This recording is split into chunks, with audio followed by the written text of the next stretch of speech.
Kristina here. Welcome to another video for SimonsStamp.com. Today is a mail art video, so I'm going to be taking this envelope and decorating it with some ink and stamps and a little bit of ink blending. That envelope is a NEENAH Solar White envelope, and it's sold by Studio Katia in the Simons Stamp store. I'm going to be using the folk dance background stamp, as well as 4 different colors of Distress Oxide ink.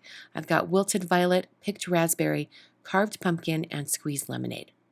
Taking my background stamp and placing it in my MISTI tool without the foam piece inside so that it will accommodate a cling stamp.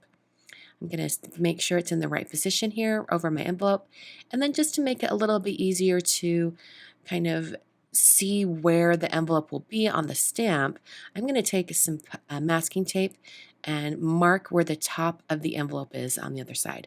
This is just going to give me an idea of where the top edge of the envelope is, so that as I place inks on my background stamp, I get them in the spot where I want them. Before I get to my stamping, I need to have a paper towel ready. I'm going to be doing some rainbow stamping today, but I'm going to have the colors transition from the center. So I'm going to start with the lightest shade that I want to kind of fade to the middle. So I'm using some squeezed lemonade and applying that to mostly the center area of the stamp.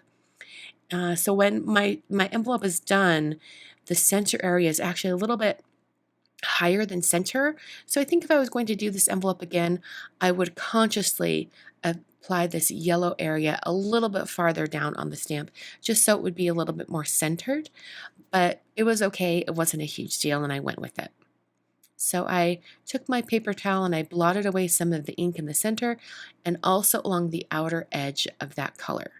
So now I'm going to move to carved pumpkin, and I only want this orange shade on the outside edge of the yellow area. So the thing that's kind of nice about using an ink like this that, kind of still stays on the stamp after you've stamped it, is that it shows you where you need to apply the next ink color. So I could see where that yellow was, and I applied the orange around the outside edge in kind of a ring shape. And then I used my paper towel and softened the inner edge of that ring and also the outer edge. And then I'm stamping it down into the same exact place. And this will add the orange color around the outside edge of the yellow. So this is going to be our first color transition. I'm going to then move on to picked raspberry and apply that to the outer ring outside of the orange color. And I'll do the same thing I did before and take a paper towel and soften up the inner edge of that pink ring. And then I'll also soften up the outer edge a little bit. At this point, I'm nearing the outer edge of the envelope, so there isn't much room to have more color transition, but I am going to be adding a 4th color. I'm going to add wilted violet and just add that to the very outer edge of the envelope.